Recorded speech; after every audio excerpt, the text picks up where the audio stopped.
ஒரு காரணம் சொல்லணுங்கிற மாதிரி தான் இருக்குது அவர் விலகிறதுக்கு. ஆனால் அது உண்மையான காரணமா?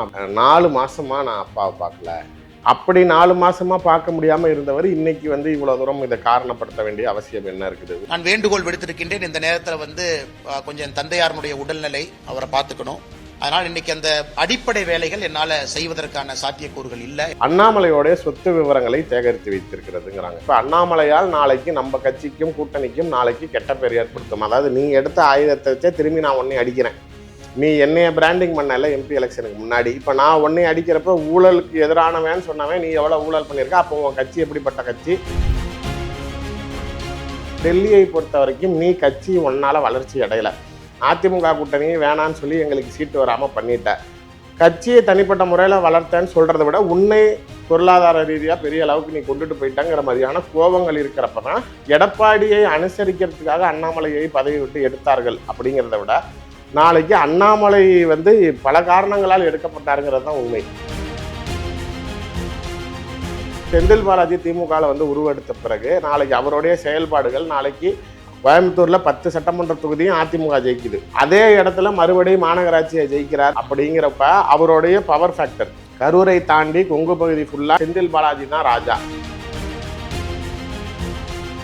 தீபாவளிக்கு முன்னாடி அக்டோபர் மாதத்திலேயே கட்சியுடைய பெயர், சின்னம், கொடி எல்லாமே டிசைட் பண்ணிட்டார்.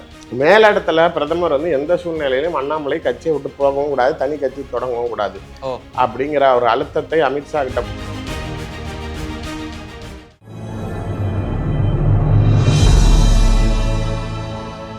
தமிழ் நியூஸ் நேயர்களுக்கு கண்முணக்கம். இன்றைய சிறப்பு நேர்காணலில் நம்மோடு இருந்திருப்பவர் அரசியல் விமர்சகர் மரியாதைக்குரிய திருச்சி சூர்யா அவர்கள். சார் வணக்கம். வணக்கம் சார்.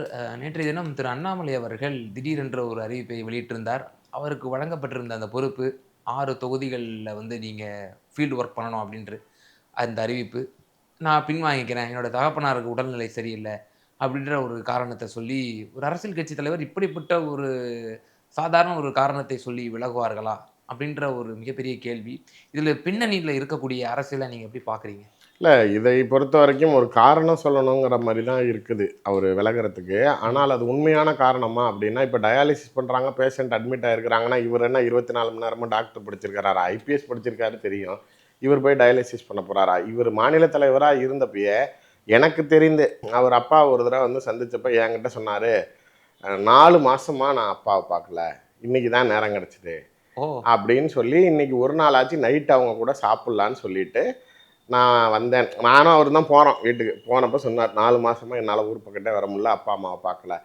அப்படி 4 மாதமாக பார்க்க முடியாமல் இருந்தவர் இன்னைக்கு வந்து இவ்வளோ தூரம் இதை காரணப்படுத்த வேண்டிய அவசியம் என்ன இருக்குது? ஒன்று. இன்னொன்று, தொகுதி பொறுப்பாளர்களை பொறுத்த வரைக்கும் இது 6 தொகுதியில் வெறும் பிஜேபி தான் நிற்கும் அப்படின்னு கிடையாது. இங்கே அதிமுகவும் நிற்கும், பாமக நிற்கலாம், டிடிவி தினகரன் நிற்கலாம். ஆனால் அந்த இடத்துல அதிமுகவுடைய பொதுச் செயலாளராக இருக்க எடப்பாடி முதலமைச்சர் ஆவதற்காக இந்த பணிகளை மேற்கொள்ளும் போது அவருக்கு நான் உதவி செய்யணுமா, நான் வேலை செஞ்சு அவர் ஜெயிக்க வைக்கணுமா அப்படிங்கிற மாதிரியான பார்வையில தான் இருக்குது.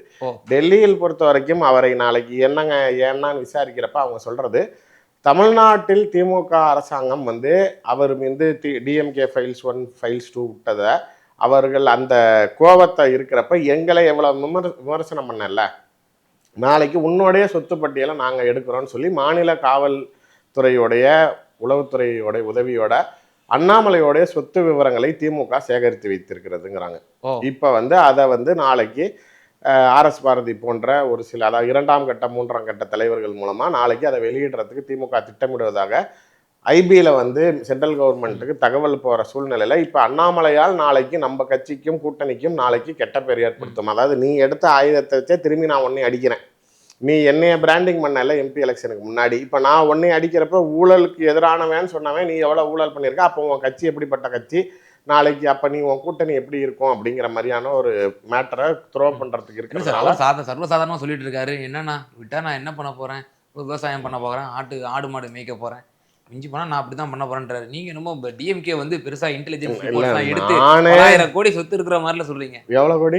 1000 கோடி. 1000 கோடி இல்ல 10,000 கோடி. 10,000 கோடி. ஆமா, நீங்க வந்து நான் பிஜேபில இருந்து வெளியில வந்தப்ப 10,000 கோடி சொத்து சம்பாதிச்சிட்டாரு அப்படின்னு சொல்லி சொன்னப்ப நிறைய பேர் கீழேயே வந்து ஒரு மனசாட்சி வேணாமா ஒருவர் மீது இப்படியா பழி போடுவது அப்படின்னாங்க. இன்னைக்கும் நீங்க என்னோட ட்விட்டர்ல போய் பாருங்க, நான் அவரோட 10,000 கோடிக்கும் சொத்து பட்டியல் பத்திரங்களோட எங்கெங்கே என்னென்ன வச்சுருக்காங்க, அவங்க மனைவி பேரில் நாளைக்கு எங்கெங்கே ரியல் எஸ்டேட் கம்பெனிகள் உருவாக்கப்பட்டிருக்கு, அதில் எத்தனாயிரம் கோடி இன்வெஸ்ட்மெண்ட் செய்யப்பட்டிருக்கு. இதற்கு முன்னாடி அவர் நாளைக்கு அரவக்குறிச்சியில் சட்டமன்ற தொகுதியில் வேட்புமனு தாக்கல் பண்ணப்போ அவருடைய அஃபிடவிட்டில் எவ்வளோ அக்கௌண்ட் பேலன்ஸு, எவ்வளோ கரண்ட் மணி இருக்குன்னு நான் எல்லாத்துக்கும் 10,000 கோடிக்கும் கணக்கு காட்டியிருக்கேன்.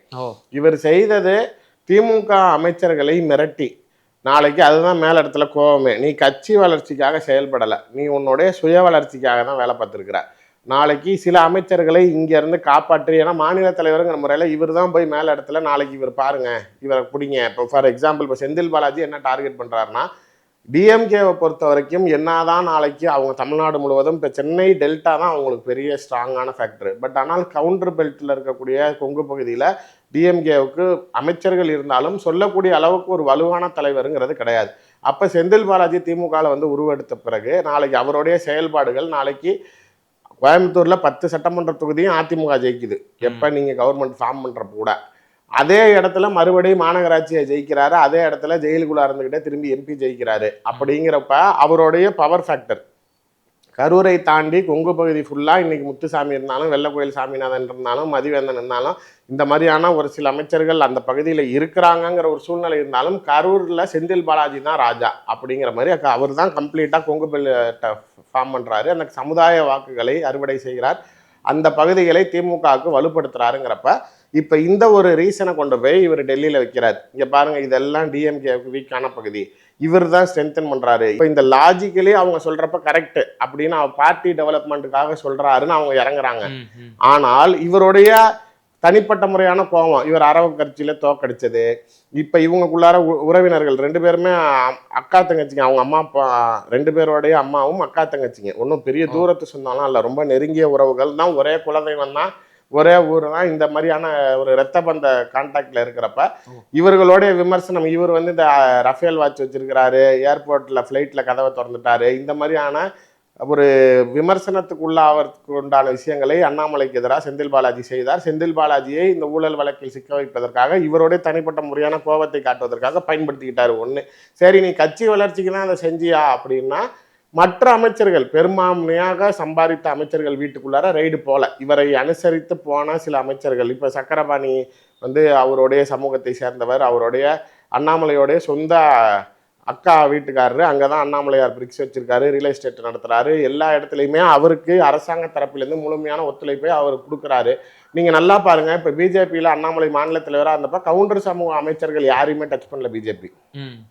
இப்போ ஏவா வேலு அடிக்கிறாங்க அப்படின்னா அடுத்த நிமிஷம் நாளைக்கு ஏவா வேலுவும் அண்ணாமலை சரண்டர், கவர்னர் டீ பார்ட்டியில் ஏவா வேலு அண்ணாமலை வராரு எந்திரிச்சு நிற்கிறாரு, இவர் போய் கட்டி பிடிக்கிறாரு. ராஜ்நாத் சிங் இந்த 100 ரூபா காயின் வெளியிட வந்தப்பயே கலைஞரோடைய சமாதியில் கனிமொழி அவங்க நிற்கிறாங்க, ஏவா வேலு என்னமா நீங்கள் நவருங்க, அவரை வர சொல்லுங்க அப்படிங்கிறாரு. எங்க கலைஞர் பொண்ணை நவருங்க, அண்ணாமலை முன்னாடி வர சொல்லுங்கிறாரு ஏவா வேலு, அடிச்ச அடி அப்படிங்கிற மாதிரி இவர் பண்ண வேலைகள் எல்லாமே இந்த சிவாஜி படத்தில் ரஜினி பண்ணுற வேலை தான். இங்கே பாரு, மொத்தமாக ஒன்று எனக்கு பாதி, நீ இவ்வளோ இத்தனாயிரம் கோடி சம்பாதிச்சிருக்க, எனக்கு பாதி கொடு, மீதியை நீ வச்சுக்க, இல்லைன்னா மொத்தமும் இன்கம் டேக்ஸுக்கு அப்படிங்கிற மாதிரியான பார்வையில் எது வேணாலும் இவரால் செய்ய முடியும். எங்கே இன்கம் டேக்ஸ் வருது, எங்கே ரைடு வருது, யாரை எப்போ தூக்க போகிறாங்கன்னா இவர் பேசின விஷயங்கள்லாம் நாளைக்கு இவரை எதிர்க்கக்கூடிய ஆளுங்கட்சியில் இருக்கிற அமைச்சர்கள் பயப்பட போக இவருக்கு தேவையான சில விஷயங்களை செஞ்சு கொடுத்து சமரசமாகிறப்ப, டெல்லியை பொறுத்த வரைக்கும் நீ கட்சி ஒன்றால் வளர்ச்சி அடையலை, அதிமுக கூட்டணி வேணான்னு சொல்லி எங்களுக்கு சீட்டு வராமல் பண்ணிட்ட, கட்சியை தனிப்பட்ட முறையில் வளர்த்தேன்னு சொல்கிறத விட உன்னை பொருளாதார ரீதியாக பெரிய அளவுக்கு நீ கொண்டுட்டு போயிட்டாங்கிற மாதிரியான கோபங்கள் இருக்கிறப்ப தான் எடப்பாடியை அனுசரிக்கிறதுக்காக அண்ணாமலையை பதவி விட்டு எடுத்தார்கள். அப்படிங்கிறத விட நாளைக்கு அண்ணாமலை வந்து பல காரணங்களால் எடுக்கப்பட்டாருங்கிறது தான் உண்மை. அதில் வந்து ஒரு காரணம் தான் எடப்பாடி அனுசரிக்கணுங்கிறது, அதுக்கு மாதிரி மல்டிபிள் ரீசன்ஸ் இருக்குது. இப்போ இவரை பொறுத்த வரைக்கும் என்ன அப்படின்னா, இப்போ ஐபிஎஸ் பதவியை விட்டுட்டு வந்தவர் திரும்பி அங்கே போய் ஜாயின் பண்ண முடியாது. இப்போ பிஜேபியை நம்பி இருந்துட்டோம். இப்போ அவங்க மனைவி தனிப்பட்ட முறையில் அவரை எப்படியாவது ஒரு அரசியல் கட்சி ஆரம்பிங்கன்னு ப்ரெஷர் பண்ணிக்கிட்டே இருக்கிறாங்க. எனக்கு தெரிஞ்ச வரைக்கும் அவர் கிட்டத்தட்ட தீபாவளிக்கு முன்னாடி அக்டோபர் மாதத்திலேயே கட்சியுடைய பெயர், சின்னம், கொடி எல்லாமே டிசைட் பண்ணிட்டார். மேலிடத்துல பிரதமர் வந்து எந்த சூழ்நிலையிலும் அண்ணாமலை கட்சியை விட்டு போகவும் கூடாது, தனி கட்சி தொடங்கவும் கூடாது அப்படிங்கிற ஒரு அழுத்தத்தை அமித்ஷா கிட்ட கொடுத்ததுனால தான் இவங்களுக்கு என்னன்னா, அவங்க மனைவிக்கு நம்ம இவ்வளோ தூரம் கஷ்டப்பட்டோம், நம்மளால தானே தமிழ்நாடு பிஜேபி வளர்ந்துச்சு, இப்போ 234 சட்டமன்ற தொகுதிக்கும் நாளைக்கு நம்ம வந்து யாத்திரை போய் கட்சியை வளர்த்ததை நம்ம கட்சிக்குன்னு நம்ம சுயமாக செஞ்சிருந்தா கூட நம்மளுக்கு ஒரு இண்டிவிஜுவாலிட்டி இருந்திருக்குமே, இவங்களுக்கு வளர்ச்சி இப்போ நம்மளுக்கு என்ன மரியாதை கொடுத்தாங்க, அதனால வேணாம் நம்ம வெளியேறிடுவோம் அப்படிங்கிறத அவர் உணர்றாரு. இப்ப இருக்கக்கூடிய தகவலுமே எனக்கு வந்தது, இந்த டிஎம்கே ஃபைல்ஸ்ல இவர் பண்ணி அந்த டைம் ஆஃப் எலெக்ஷன் சினாரியோவை வேற மாதிரி ப்ளே பண்ணதுனால திமுக தியாக பேச்சு பேசிய அண்ணாமலையின் சொத்துக்கள், அண்ணாமலை ஃபைல்ஸ் அப்படின்னு ஒரு கவுண்டர் பார்ட் எடுக்கிறதுக்காக தயாரா இருக்கிறாங்க. அப்படி வந்தால் அண்ணாமலையால் நாளைக்கு பிஜேபிக்கு ஒரு கெட்ட பேர் ஏற்படும்ங்கிறதுனால பிஜேபி தலைமை அண்ணாமலையை கொஞ்ச நாள் தகுதி நீக்கம் செய்யலாமா வேற சில காரணங்களை சொல்லின்னு யோசிக்கிறப்பதான் இவர் நாளைக்கு தொகுதி பொறுப்பாளர் தூக்கி எறிஞ்சு மேல் இடத்துல நாளைக்கு நீங்க அப்படிலாம் பண்ணீங்கன்னா நானே உங்களை தூக்கி போடுற நிலை வரும்னு சொல்லி ஒரு மத்திய பாஜகவை மிரட்டுவதற்காக தான் இந்த மாதிரியான ஒரு மனநிலையில இருக்கிறதா சொல்றாங்க. ஓ! இவரு மத்தியில உள்ள பாஜகவ வந்து பவர் பாலிடிக்ஸ் பண்ண பார்க்குறாரு. இப்போ தொடர்ந்து இந்த கட்சியில இப்போ எடப்பாடி பழனிசாமியுடன் கூட்டணி வைத்ததுக்கு பிறகு நான் உதாசீனப்படுத்தப்படுகிறேன். எனவே 26க்கு பிறகு எனக்கு பாஜகவுல இருப்பு இருக்கணும் அப்டின்னா, இந்த தேர்தல்ல அதிமுக கடுமையான அடி வாங்கணும். இந்த மனசார பாஜ நினைக்கிறது அதுதான். நான் வந்து அவர் நல்லா இருக்கணும்னு மனசார இப்ப நம்ம சொந்தக்காரங்கலாம் சில பேர் இருப்பான். வாய் வார்த்தைக்கு நீங்க நல்லா இருக்கணுங்க நல்லா அப்படிங்க. இருக்கணும். அவன் மனசால இவன்லாம் நல்லா இருப்பானா, இவன்லாம் அழியணும் அப்படின்னு நினைப்பான்ல. அதே மனநிலையில தான் ம். அண்ணாமலை இருக்கிறாரு. எடப்பாடியை பொறுத்த இல்ல வரைக்கும் ஒரு சில வரதுசாரிகள் என்ன சொல்றாங்கன்னா, இது வந்து அப்பட்டமா EPS versus Annamalai shadow fight அப்டின்றாங்க. இல்ல நீங்க ஷேடோ ஃபைட் இருக்க தான் செய்யுது. எதனால அப்படின்னா பிஜேபியில இருக்கக்கூடிய மாநில தலைவரா இருக்கிற நயினார் நாகேந்திரன் முழுமையா எடப்பாடியோட அடிமையாயிட்டாரு. நீங்க அதே நேரத்துல நாளைக்கு இருங்கய்யா உங்களை இவன் தானே வம்புழுக்கிறானா, நீங்க கவலைப்படாதீங்க நான் பாத்துக்கிறேன் அப்படிங்கிற மாதிரி நயினாரு முழுமையா அண்ணாமலை ஆதரவாளர்கள் எல்லாத்தையும் அடிக்கிறாரு. ம். அவர்கள் ஆதரவாளர்களுக்கு எந்த பதவியும் போடுவதில்ல. நம்பி இருக்கிறவங்க எல்லாத்தையும் கட்சியை விட்டு நிற்கிறாரு. ஒரு ட்வீட் போட்டா கூட கட்சியை விட்டு எடுத்துறாருங்கிறப்ப இவர்களுக்குள்ளார இருக்க நேரடி போர் வந்து இது எதுக்காக நடக்குதுன்னா எடப்பாடிக்காக தான் நடக்குது. இவரை பொறுத்த வரைக்கும் நீங்க என்னைய சரியா வேலை செய்யலை, நான் எவன் யோகிதமா இருந்தீங்க, யார் சம்பாதிக்காம இருக்கிறீங்க, நான் சம்பாரிச்சேன்னு என்னை தூக்கி இருந்தீங்கல்ல, இப்போ நாளைக்கு என்னை விட நல்ல ஆள் வேணும் நைனாரை போட்டீங்களா, நீ என்ன செய்கிற இந்த 26 தேர்தலில் நான் கை கட்டி வேடிக்கை பார்க்குறேன். எடப்பாடியை நிறுத்தாத, நாளைக்கு இது எடுப்படாது, திரும்பி திமுக தான் ஜெயிக்க போகுது. ஒரு எடுத்துக்காட்டு சொல்லணும்னா அவரோட சிம்பிள் ஸ்டேட்மெண்ட் 2024 40 தொகுதியை திமுகவுக்கு தாரை வார்த்ததுக்கு அண்ணாமலைக்கு நன்றி சொல்லுங்கள். அண்ணாமலையால தான் திமுக கிடைச்சது நீங்க சொல்றீங்கல்ல, அவருடைய வாதம் என்ன அப்படின்னா இது அண்ணாமலைனால கிடைச்சது இல்ல, எடப்பாடினால கிடைச்சது. எதிர்கட்சி தலைவராக நீங்க முன்னிலைப்படுத்திய ஒரு தலைவர் சரியா இல்ல, அதனாலதான் டிஎம்கே 40 ஜெயிச்சிச்சு. சரி இப்ப நான் ஒதுங்கிக்கிறேன், என்னால தானே கிடைச்சதுங்கிற, நான் தனியா தள்ளி நின்று வேடிக்கை பார்க்கறேன். 2026 பாரு திமுக ஆட்சி அமைச்சதுன்னா அப்பயாவது நீ இவனை புரிஞ்சுக்குவல்ல அப்படிங்கிறது தான் அவருடைய மனநிலை. ஓகே. ஸோ அப்போ கொங்குல அப்போ இந்த முறை அதிமுக பாஜக கூட்டணி ஒரு இந்த கூட்டணினால ஒரு ஸ்ட்ராங்கு கொங்குக்கு ஆல்ரெடி இப்போ நீங்கள் சொன்னது போல இப்போ கோவை மாவட்டமாக இருக்கட்டும், இன்னும் பல அந்த மாவட்டத்தை சுற்றி இருக்கக்கூடிய பகுதிகளாக இருக்கட்டும், அதிமுகவுக்கே ஒரு குறைந்தபட்ச இருப்பு இருக்கு. பாஜகவுக்கும் அங்கே ஆல்ரெடி அந்த குறைந்தபட்சம் இருப்பு குறைஞ்சிருச்சு. ம் அது இப்ப முன்ன அளவுக்கு இல்லையே. நீங்க அங்க எப்பயுமே அதிமுகவை பொறுத்த வரைக்கும் இந்த திமுகவில் இருக்கிற மாதிரி குறுநில மன்னர்கள் அங்க கிடையாது. அந்த சமயத்தில் அதிமுகவில் அமைச்சர்களா இருக்கிறவங்க வேணா ஒரு 100 கார் இருக்கும் இல்ல கட்சிக்காரவங்க வந்து. கோவையில் நீங்கள் எஸ்பி வேலுமணியை தவிர்த்துட்டு நீங்கள் வந்து பேச முடியுமா? இல்ல எப்படி அவர் தவிர்க்க தான் முடிஞ்சது, வேற என்ன செய்ய முடிஞ்சு. சரி இப்ப நீங்க அந்த 10 எம்எல்ஏ ஜெயிச்சப்ப ஆளுங்கட்சியில இருந்தீங்க, அதிகாரத்துல இருந்தீங்க, உள்ளாட்சித்துறை அமைச்சருங்கிறது கிட்டத்தட்ட துணை முதலமைச்சருக்கு ரேஞ்சான பதவியில இருந்தீங்க. எனக்கு தெரிஞ்சு எடப்பாடி பழனிசாமியோட இவரு எஸ்பி வேலுமணிக்கு அதிகமாக சொத்து இருக்கும். அதனால முழுமையான காசை இறக்கி நாளைக்கு பண்ணாரு. அதே மாதிரி இப்போ நடுவில் பிஜேபியே நாளைக்கு ஒரு வேற எடப்பாடியை தவிர்த்துட்டு வேற ஒரு நபரை கையில் எடுக்கலாங்கிறப்ப எஸ்பி வேலுமணியை தான் சாய்ஸில் எடுத்தாங்க. அந்த அளவுக்கு நீங்கள் ஒரு செகண்டரி ஃபேக்டராக இருந்தீங்க. ஆனால் இப்போ உங்களால் என்ன செய்ய முடிஞ்சு, செந்தில் பாலாஜி களத்தில் இறங்கின பிறகு நாளைக்கு உங்களால் மாநகராட்சியில் பெருசாக ஜெயிக்க முடிஞ்சா, நாளைக்கு இதே எம்பி தேர்தலில் நீங்கள் எங்கே போனீங்க, 3வது இடத்துக்கு போயிட்டீங்க. 2வது இடத்துல அண்ணாமலை, முதல் இடத்துல திமுக ஜெயிக்குது. ஆனால் 2வது இடத்துல அதிமுக வந்திருக்கணுமே நீங்கள் சொல்கிற கட்டமைப்புக்கு இருந்திருந்தா. அப்படி இருக்கிறப்ப என்னை பொறுத்த வரைக்கும் இப்ப சட்டமன்றம் வேறு, நாடாளுமன்றம் வேறு, ஆப்பிள் கள நிலவரம் ஒண்ணு தானே, வாக்காளர்கள் தானே. நீங்க அதாவது ரிசல்ட் ஃபேக்டர், இது சென்ட்ரல் கவர்மெண்ட் இது ஸ்டேட் கவர்மெண்ட் நம்ம கவுண்டர் பண்ணி பேசுற மாதிரி பேச முடியாது. நம்மளை பொறுத்த வரைக்கும் அதே மக்கள் தான் வாக்களிக்கிறாங்க. மக்களின் மனநிலை என்னவாக இருந்தது அப்படின்னு தானே நம்ம பார்க்கணும். நீங்க 21ல இப்ப திரும்பி 10 சீட்டு, 21ல 10 ஜெயிச்சேன், இப்பயும் நான் 10 ஜெயிப்பேன் அப்படின்லாம் கணக்கு போட முடியாது. அப்படி பார்த்தா நாளைக்கு ஏன் இப்ப திரும்பி டிஎம்கே கவர்மெண்ட் ஃபார்ம் ஆச்சு? நீங்க 16ல ஜெயிச்ச மாதிரி 21லயும் நாளைக்கு ஏடிஎம்கே தானே ஜெயிச்சிருக்கணும். சட்டமன்ற தேர்தல் டு சட்டமன்ற தேர்தல் நீங்க சொல்றதுனால சொல்றேன். மனநிலைகள் மக்களோடது மாறதான் செய்யும். அதிமுகவில் பெரிய தலைவர்கள் இப்ப நீங்க ஐடென்டிக்கலி சொல்ற அளவுக்கு இல்ல, யாரும் பெரிய லெவல்ல வாய்ஸாவும் இல்லைங்கிறது தான் நிதர்சனமான சார். இப்போ அவர் இந்த பொறுப்புல இருந்து அவர் தன்னை விடுவித்ததனுடைய எதிரொலியாக ஆட்டோமேட்டிக்காக இந்த ஏடிஎம்கே பிஜேபி அலையன்ஸில் இபிஎஸ்னுடைய கரம் தான் ஓங்கி இருக்கு, அவர் தான் அப்பர் ஹேண்ட் எடுத்துட்டாரு அப்படின்ற ஒரு விஷயம் சொல்லப்படுது. ஆல்ரெடி பிஎம்ஓக்கு அவர் ஒரு ரிப்போர்ட் கொடுத்திருந்தாரு, 2 ரெட்டை இலைக்கு ஒரு தாமரை நிக்கணும். ஏன்னா நம்ம 18.5 சம்திங் நம்ம வந்து நாடாளுமன்ற தேர்தலில் வந்து வாங்கியிருந்தோம், அதுக்கு தகுந்தவாறு நம்ம சீட் ஷேரிங் வாங்கணும், இல்லாட்டி 2029 நம்மளை வந்து நடுத்தரில் விட்டுருவார் எடப்பாடி பழனிசாமி அவர்கள் அப்படின்ற மாதிரி அவர் ஆல்ரெடி பிஎம்ஓக்கு ரிப்போர்ட் கொடுத்ததாக நம்ம தகவல்கள் பார்த்தோம். இப்போ இப்படி புறக்கணிக்கிறாரு அப்படின்னா இவருடைய கருத்துக்கள் மத்திய தலைமையில் எடுபடவில்லை அப்படின்னு தானே இதுல இதன் மூலமா இல்ல எனக்கு பொறுத்த வரைக்கும் இப்ப ஜர்க்கு கொடுக்குறாரு. 2 விஷயம். ஒண்ணு, இப்ப நம்ம சொல்ற மாதிரி இந்த டிஎம்கே ஃபைல்ஸ், இவர் மீது இருக்கக்கூடிய ஊழல் குற்றச்சாட்டுகள், இவர் சம்பாதித்த பணம் எங்கேயும் வெளியில வந்துட்டா நம்ம கட்சிக்கோ கூட்டணிக்கோ இது அவப்பேறு ஏற்படுத்துமோன்னு பயப்படுறாங்க. ஒண்ணு. 2வது விஷயம், இதை காரணம் காட்டி அவருக்கு சட்டமன்ற தேர்தலில் வாய்ப்பு வழங்க பாஜக தலைமை மறுக்கிறது.